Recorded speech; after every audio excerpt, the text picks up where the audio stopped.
Ang kwento ni Tomby. Ang kwentong ito ay hango sa totoong buhay. Mula ito sa isa nating tagapakinig. Karanasan ito ni Jello. Walang eksaktong taon. Probinsya ng Negros Occidental. Nang mga panahong ito, kasalukuyang naninirahan sa tahanan ng mga tiyuhin itong si Jello. Nasa Maynila ang mga magulang dahil doon ang mga ito nakahanap ng trabaho. Ilang beses na ding sinubukang kunin ng mga magulang ang binata. Ngunit ayaw nitong sumama. Mas gustong mamuhay sa probinsya kasama ng mga pinsan. Napamahal na din ito sa mga tiyuhin at tinuring na anak ng mga ito. Tapos na ng sekundarya itong si Jello. Wala naman itong balak magtuloy ng kolehiyo. Nakontento na ang binata sa mga nalaman mula sa paaralan. Jello, bakit ba ayaw mong magkolehiyo? Matalino ka naman. Isa pa't inaalok ka ng mga magulang mo na doon mag-aral sa Maynila. Bakit mas gusto mo magtrabaho sa bukid at magbantay ng kalabaw?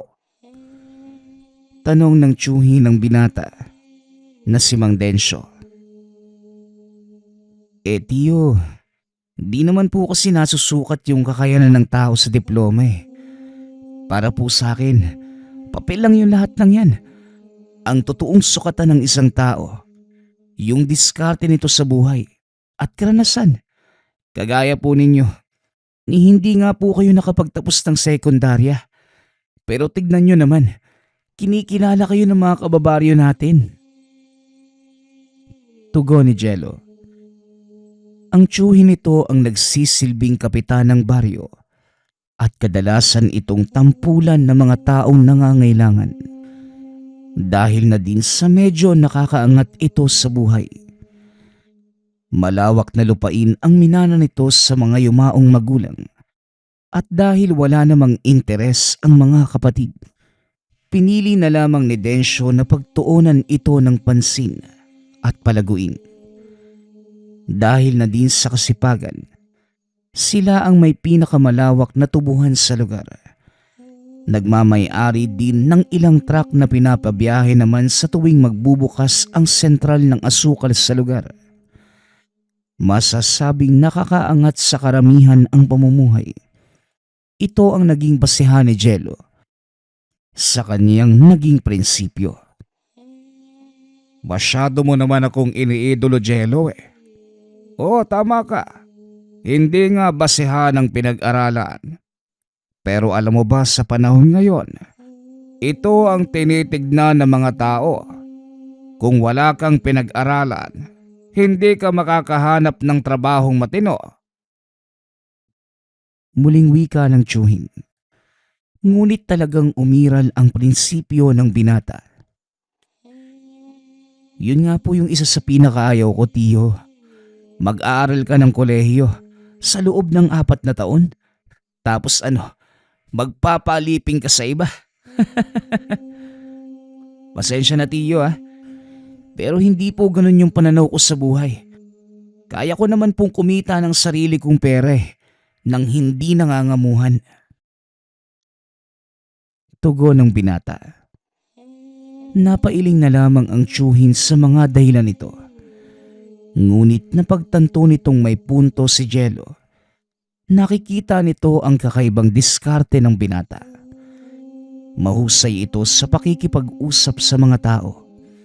At minsan na niya itong napatunayan nang utusan ang binatang ibenta ang kanilang kalabaw.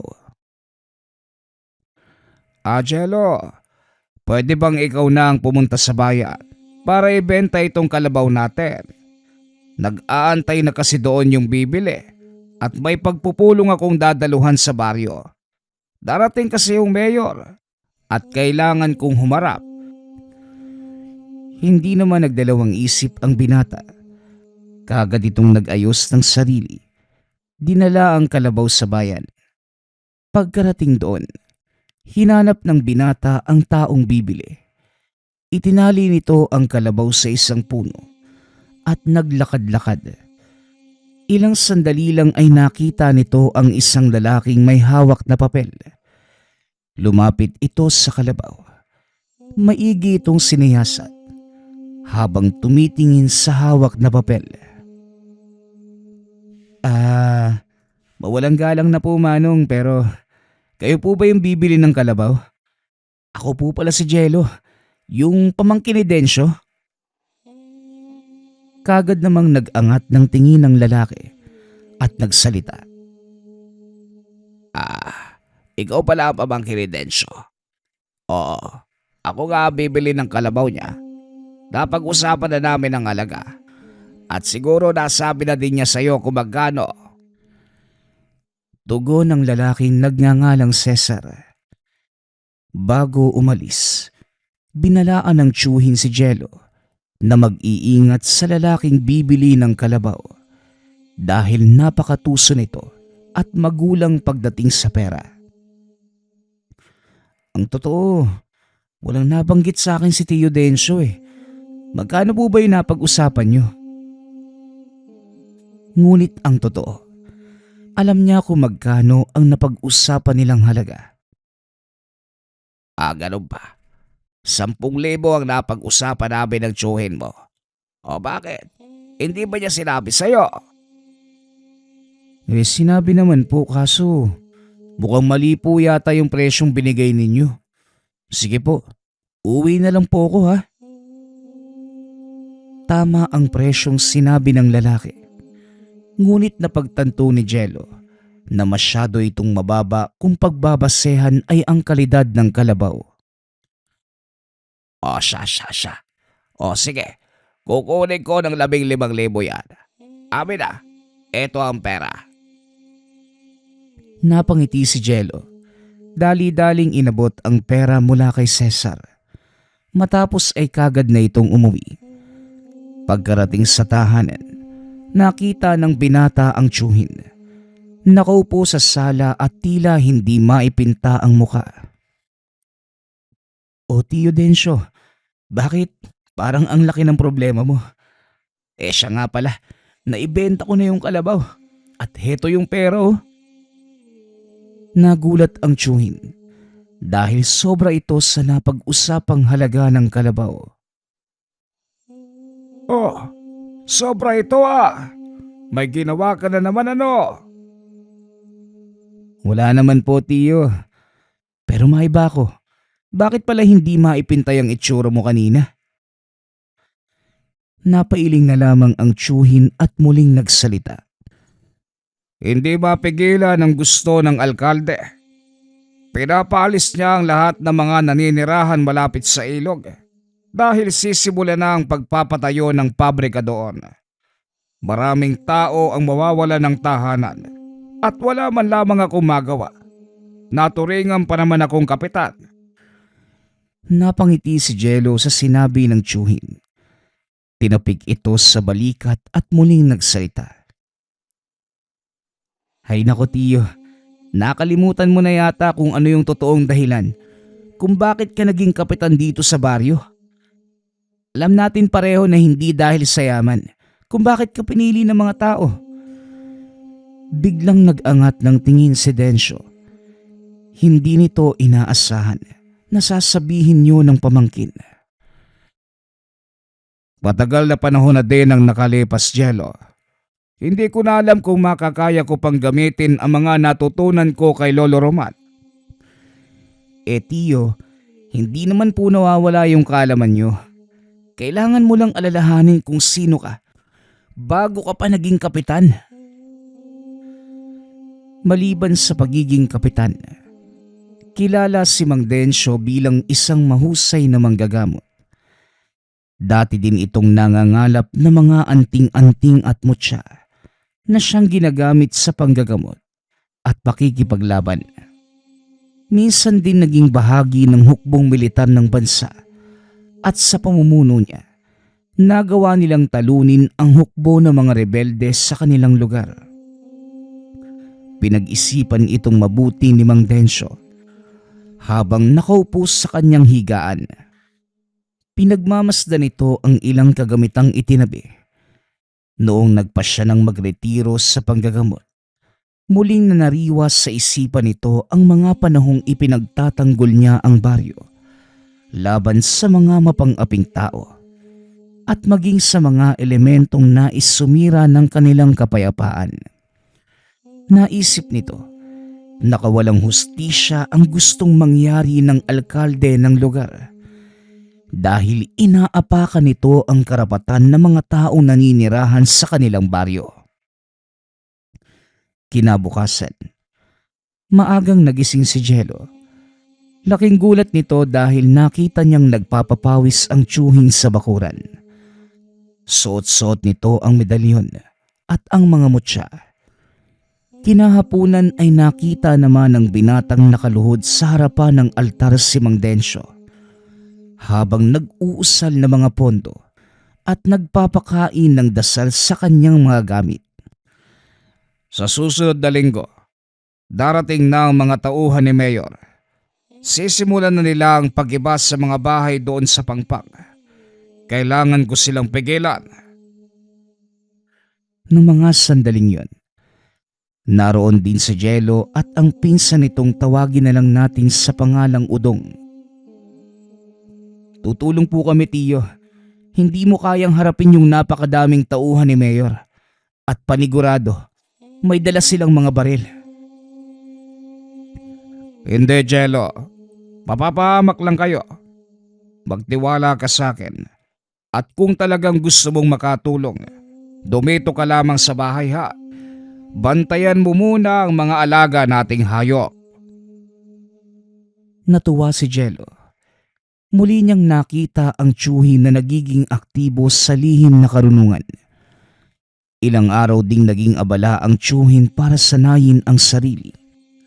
Hanggang sa dumating ang araw ng pagpunta ng mga tao ng alkalde. Maagang nagpunta si Densyo sa lugar. Kinausap ang mga taong umalis at kagad namang sumunod ang mga ito. Mag-isang naiwan ang kapitan sa lugar. Hanggang sa bandang mga 9:00 ay nagdatingan ang mga truck at kagamitan. Marami-rami din ang mga taong inupahan ng mayor para paalisin ang mga mamamayan. Nanatili sila sa lugar upang manood sa mga mangyayari.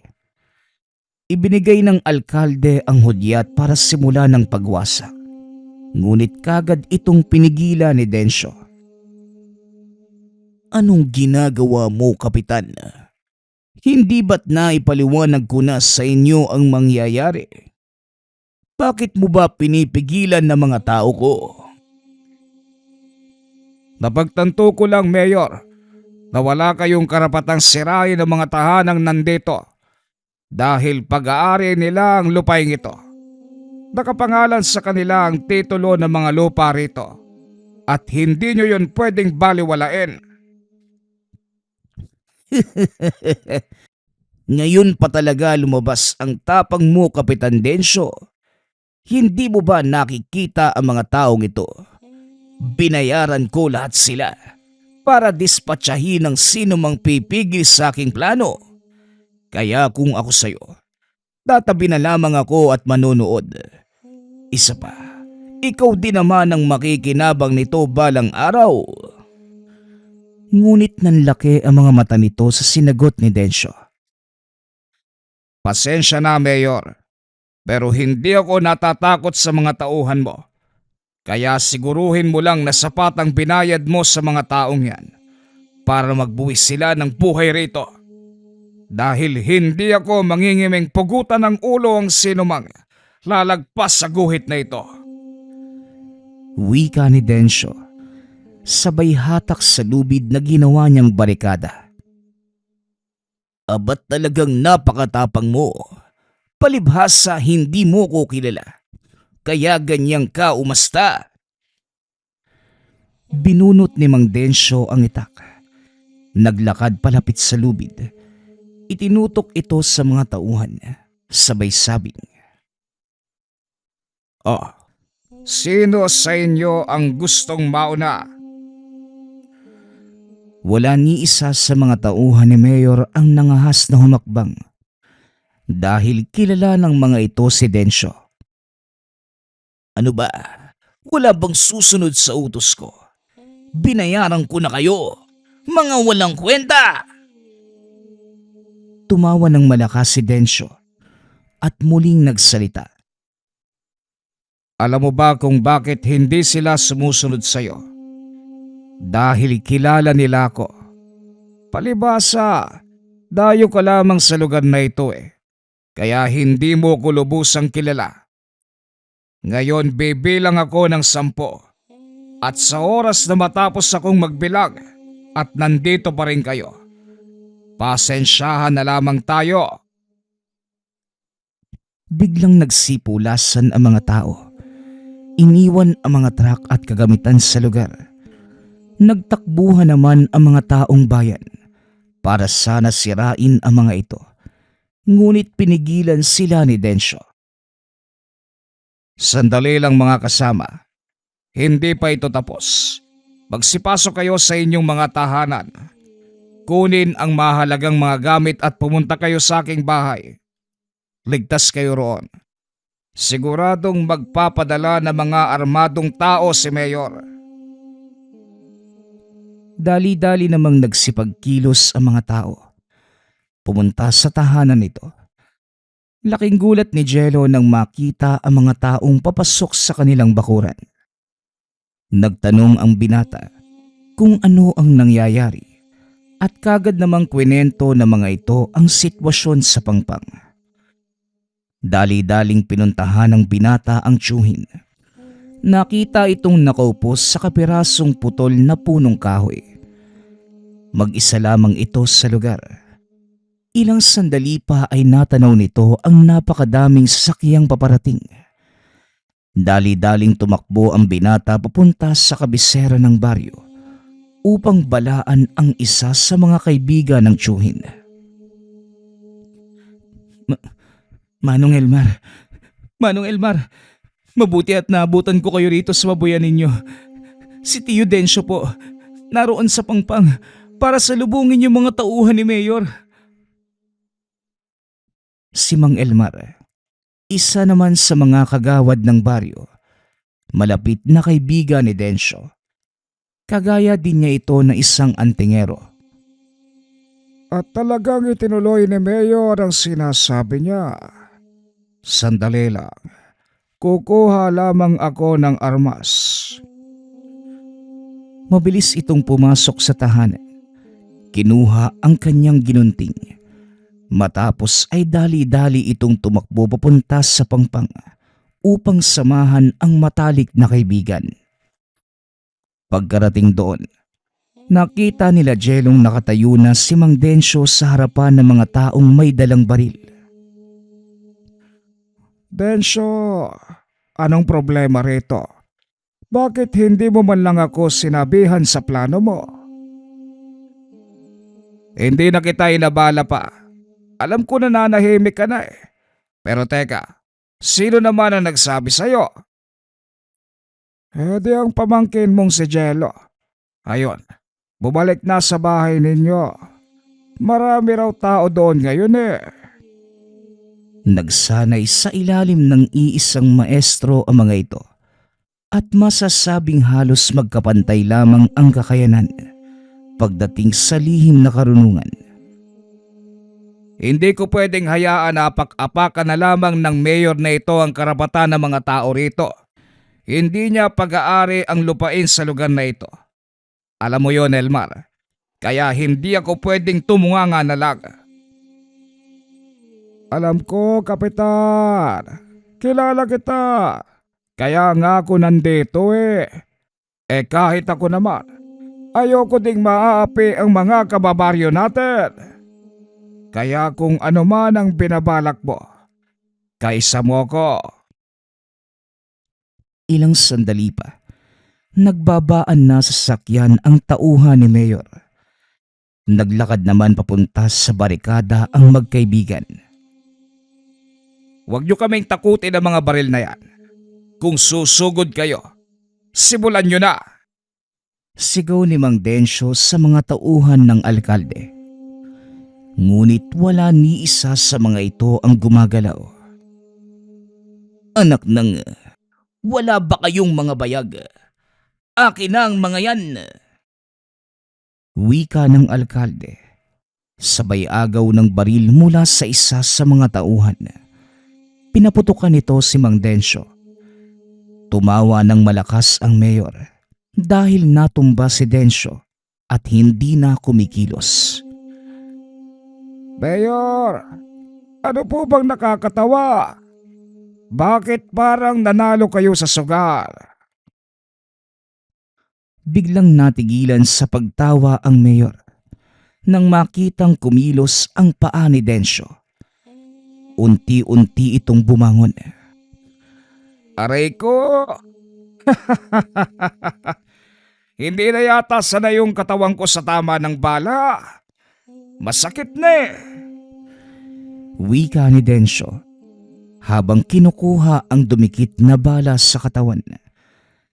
Nanlaki ang mga mata ng mayor dahil imbis na bumaon ang balinis ng bala, nayupi lamang ito. Anong klaseng demonyo ka? Bakit hindi ka tinatabla ng bala? Nagsimula na ding magsipag-atrasan ang mga tauhan nito at ang ilan ay tuluyan ng tumakbo.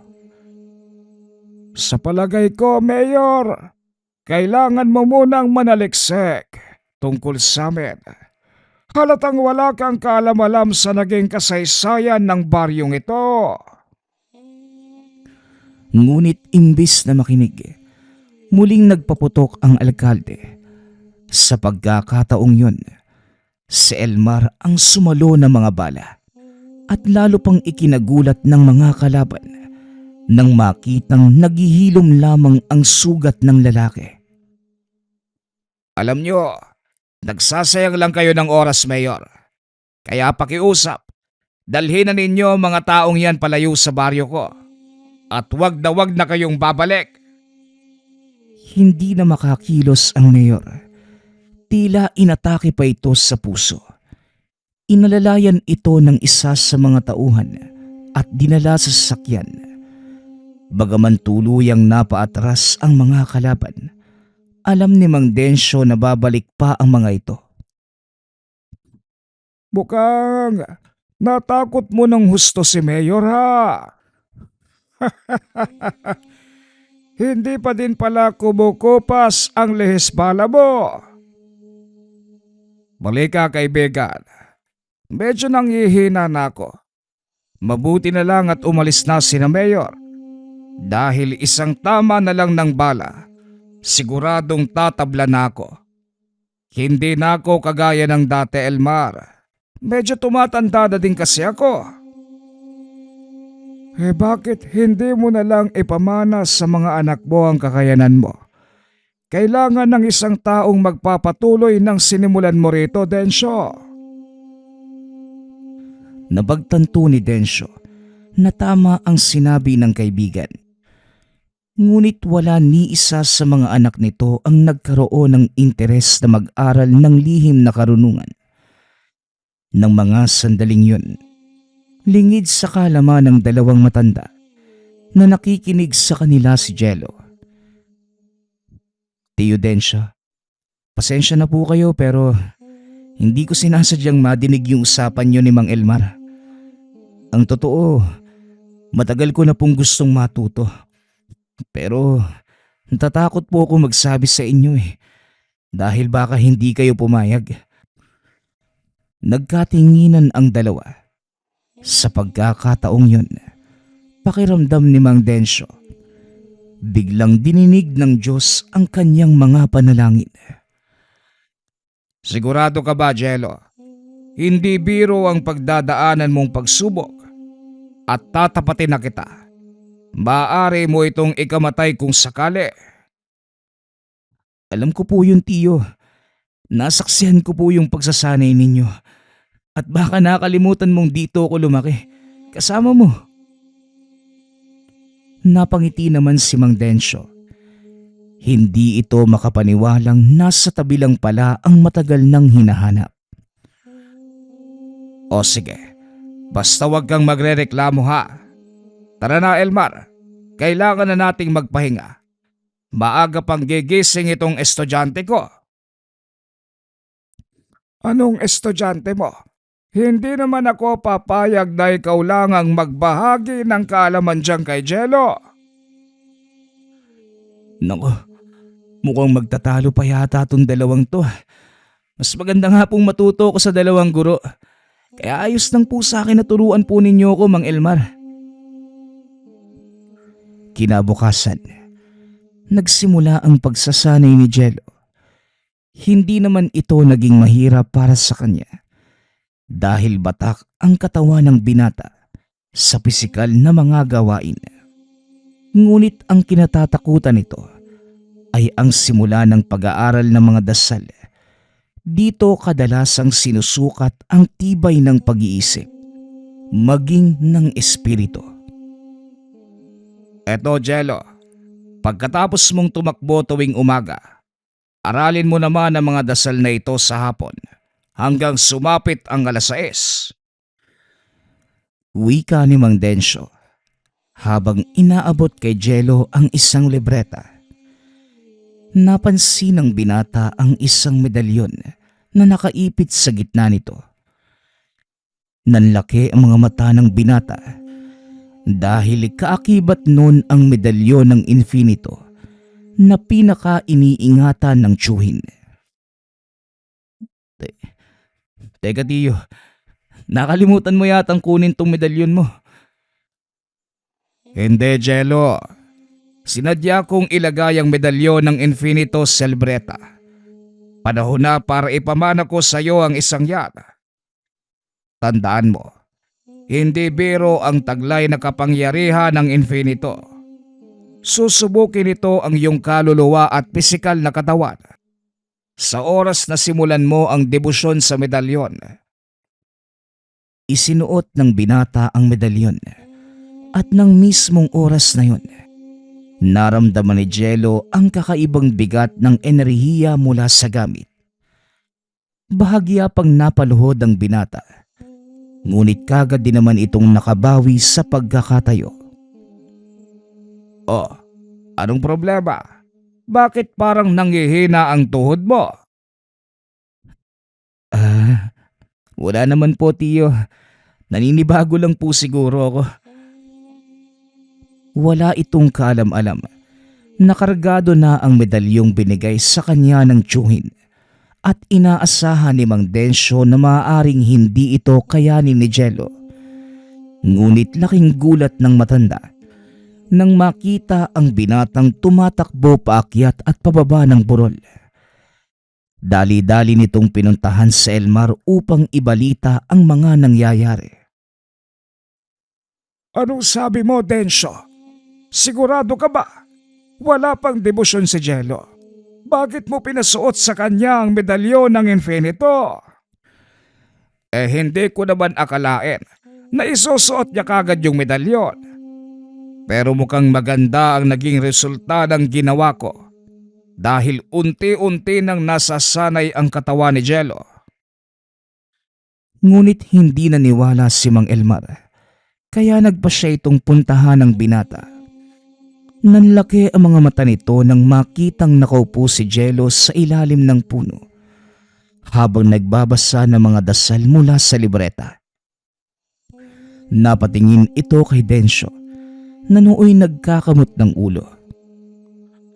Nako Densyo, kahit kailan ka talaga, hindi ka nag-iingat. Paano kung napahamak yung pamangkin mo? Lumapit ito sa kinauupuan ng binata. Ngunit bigla itong napaatras. Naramdaman ito ang napakalakas na ribwelta mula kay Jello. O diba? Sa loob lang ng isang araw, nagawa niyang paganahin ng depensa ng infinito. Hindi na ako magugulat kung magagawa niyang magbato ng tigalpo gamit ang mga dasal. Naupo ang magkaibigan sa isang sulok Habang pinagmamasdang nagsasanay si Jello, hindi pangkaraniwan ang bilis ng pagkatuto ng binata. Dito napagtanto ni Mang Densyo na noon pa man pinag-aaralan na nito ang mga dasal.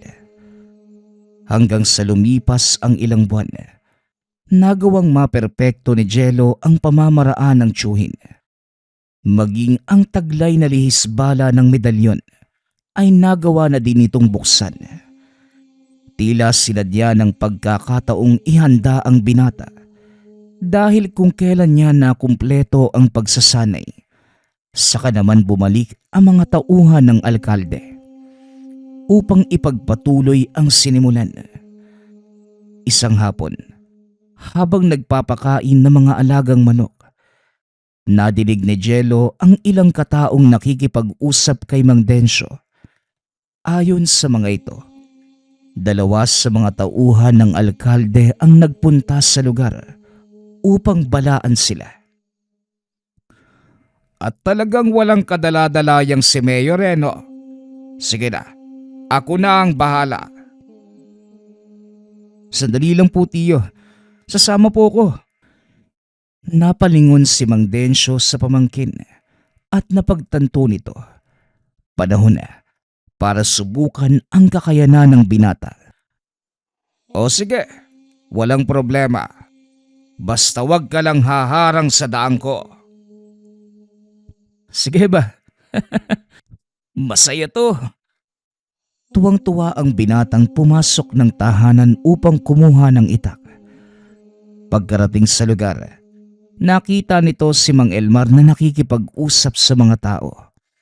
Nakatayo na ang barikada sa daan bilang paghahanda sa pagdating ng mga tauhan ni Mayor.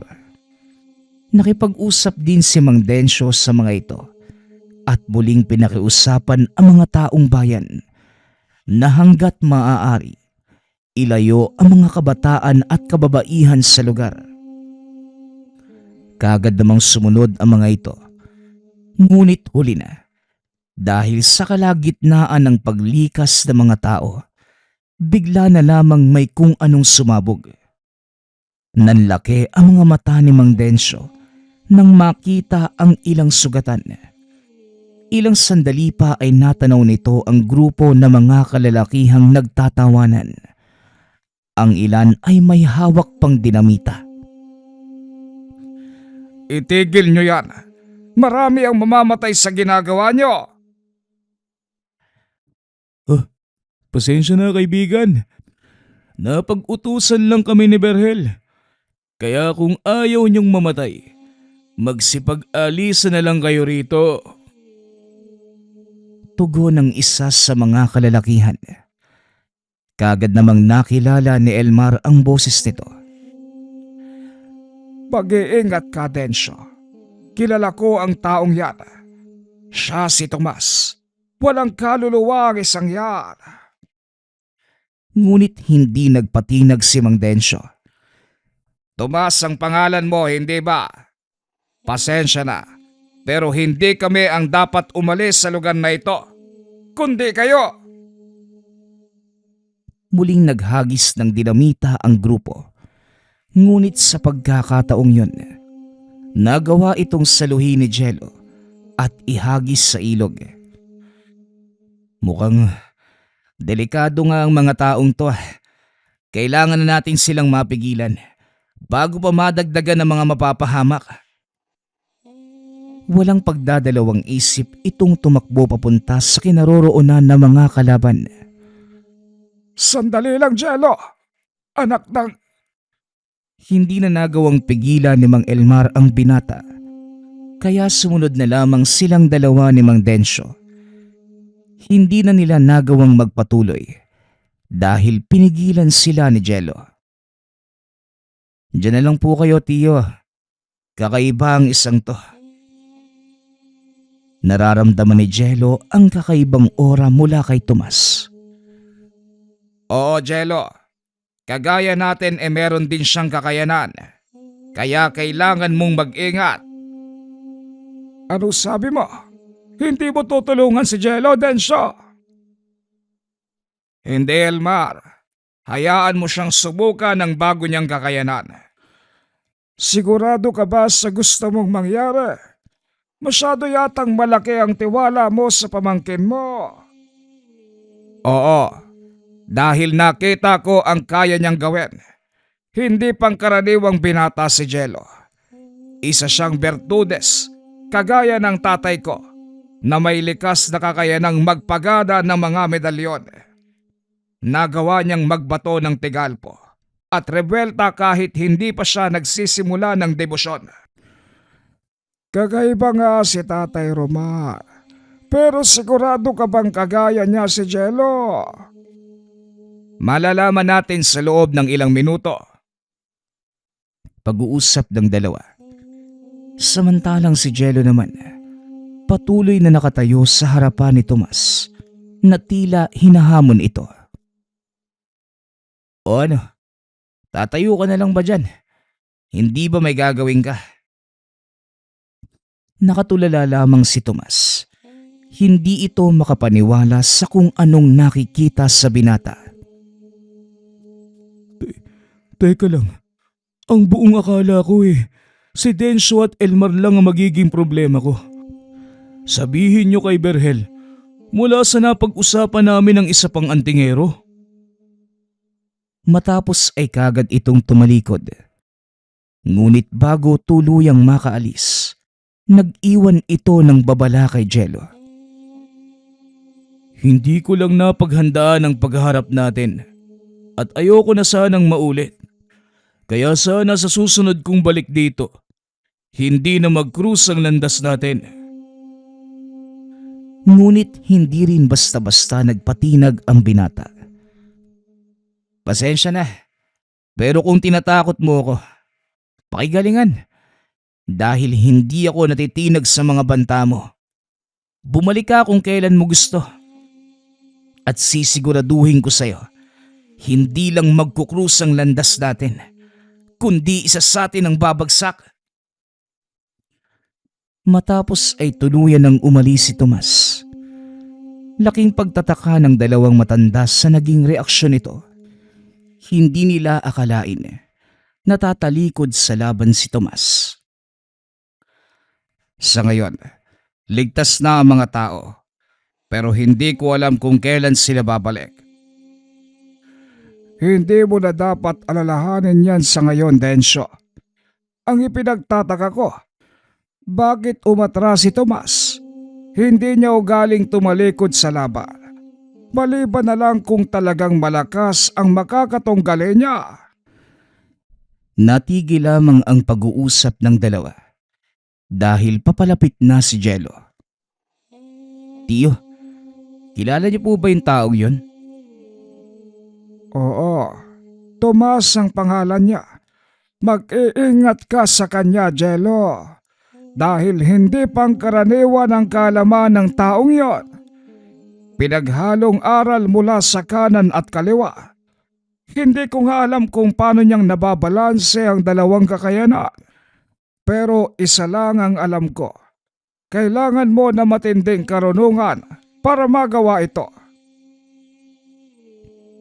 Matapos ang kaganapan, umuwi na ang tatlo.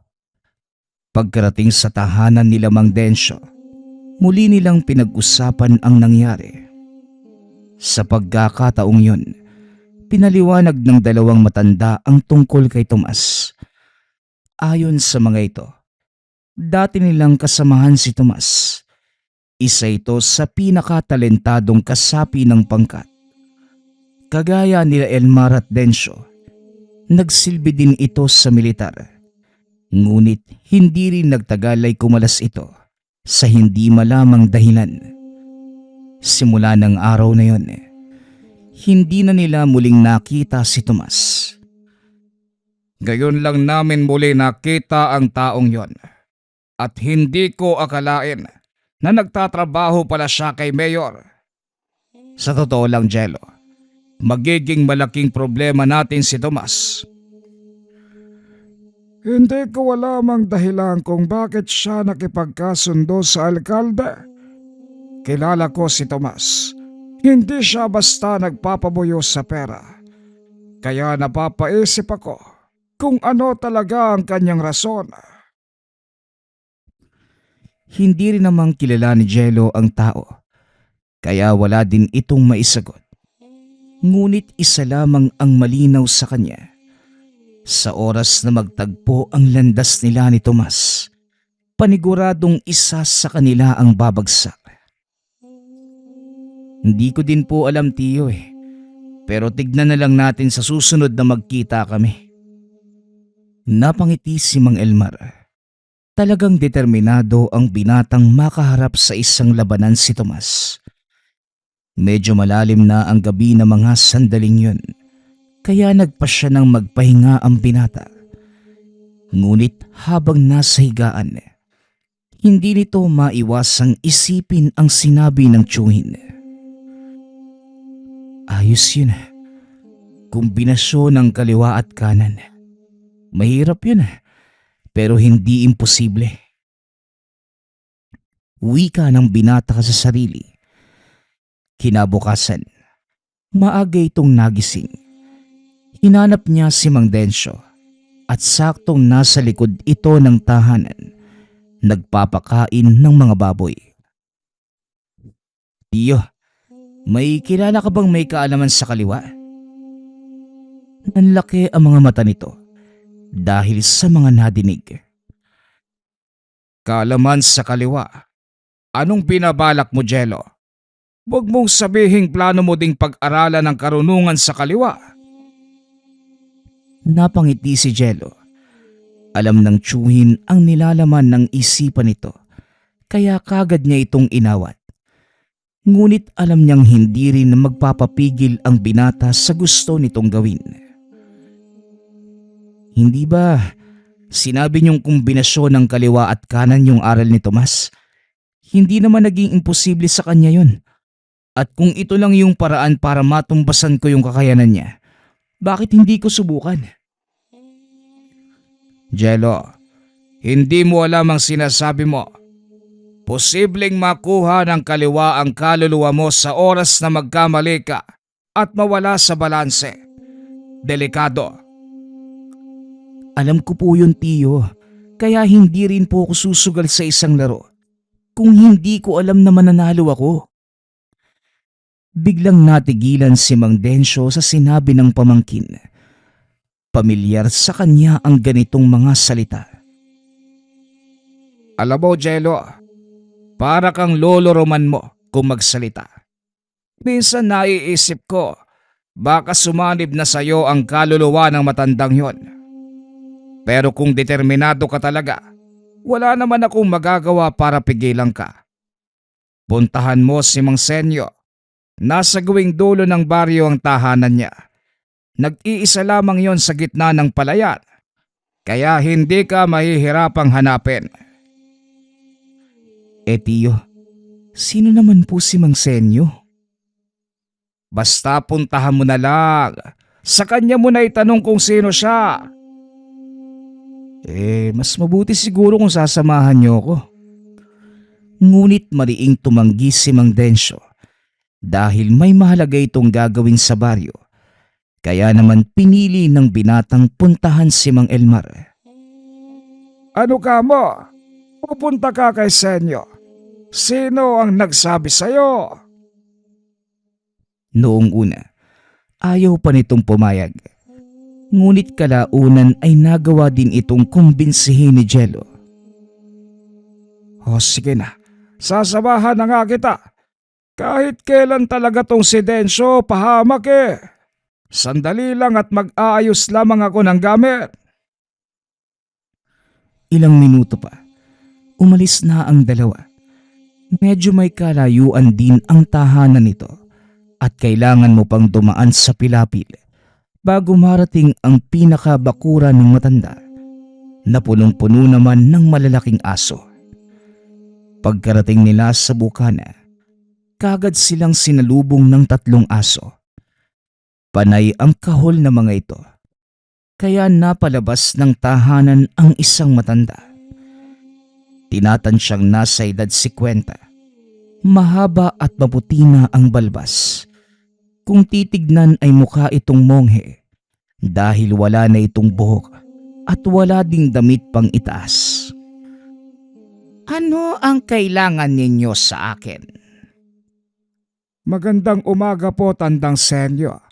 May mga tanong lang po kami. Hindi na naituloy ni Mang Elmar ang sasabihin nang biglang lumabas ng tahanan si Tomas. Hindi ba ikaw din yung lalaking nakaharap namin sa pangpang? Anong ginagawa mo rito? Ako nga ang dapat magtanong sa inyo eh. Tahanan ko ito. Natural nandito ako. Nang mapagtantong magkakilala ang dalawa, kagad dinawat na matanda ang mga aso at pinapasok sina Jello at Elmar. Paano kayong nagkakilala ng aking anak, iho?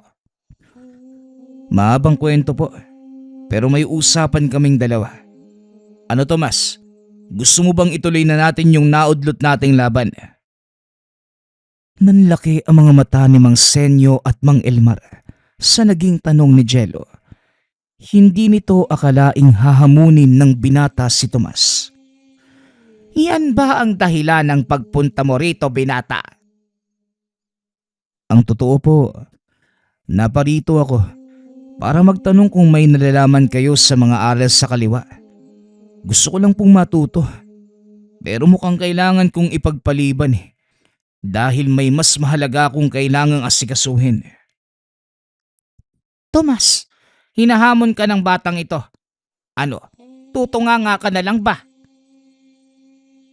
Kung talagang gusto mo. Sige, doon tayo sa bakuran. Tay, alam mo na ang gagawin. Kailangan walang ibang makaramdam o makakita ng mga pangyayari. Mahirap na at baka may madamay.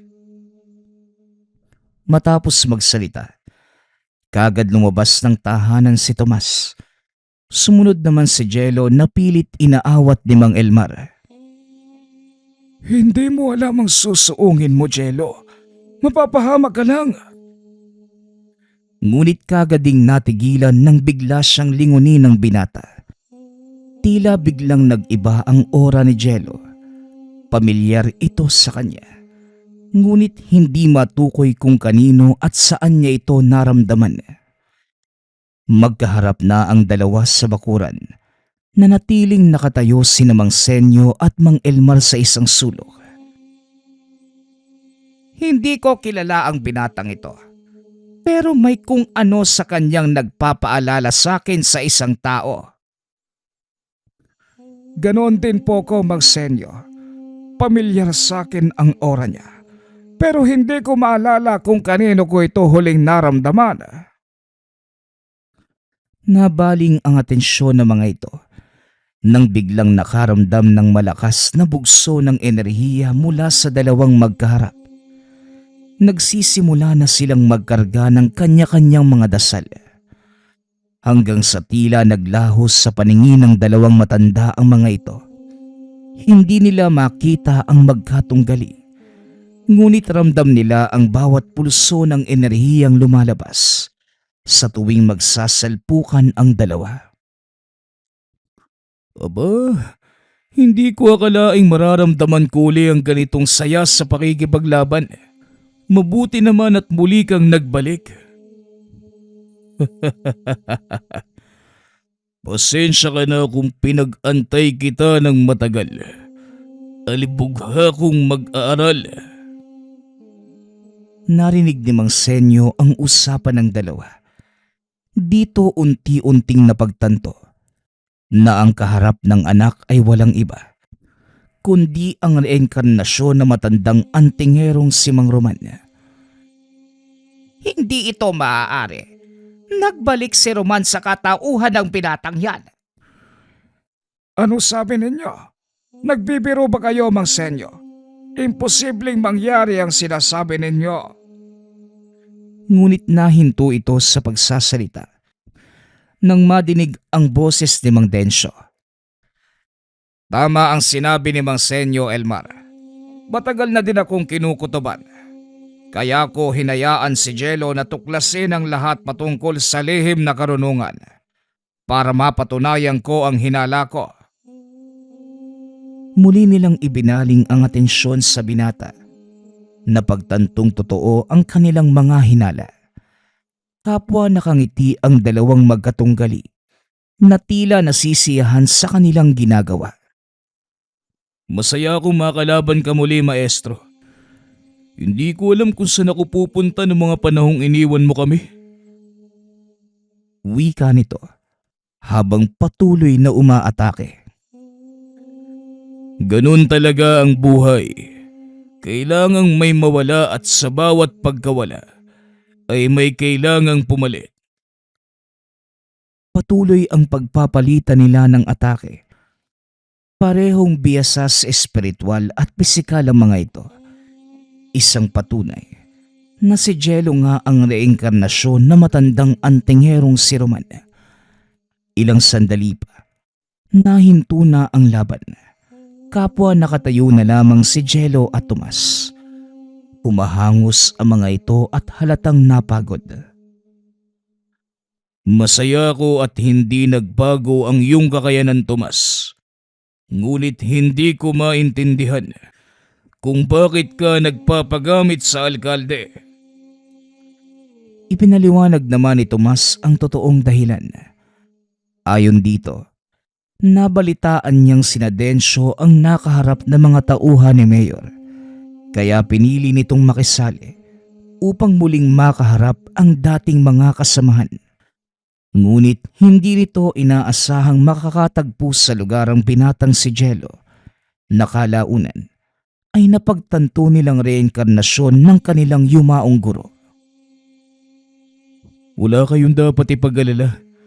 Hindi ako tumalikod sa aking adhikain, kagaya ng iniisip nyo. Kaya kaisa nyo ako sa pagtatanggol sa baryo.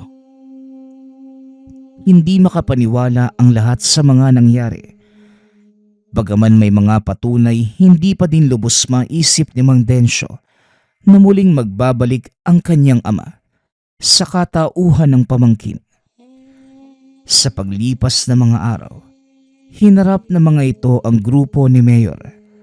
Tuluyan ang nahinto ang pagnanais nitong angkinin ang lupain sa baryo ni Mang Densyo. Naging payapa na din ang kapaligiran dahil tuluyan nilang napababa sa pwesto ang kurakot na alkalde. Nanatili si Jello sa pangangalaga ng tiyuhin. Ngunit tinago ng mga ito ang katotohanan tungkol sa pagkatao ng binata. Maraming natulungan si Jello. Niyakap nito ang pagiging manggagamot. Ito ay dahil sa tulong ng nagbalik na kaluluwa ni Mang Roman, ang matandang antingero. Nagpapasalamat nga pala ako sa lahat ng sumusuporta sa ating channel. Nawa ay patuloy niyong suportahan at pakinggan ang ating mga kwento. Hanggang sa muling pakikinig. Paalam.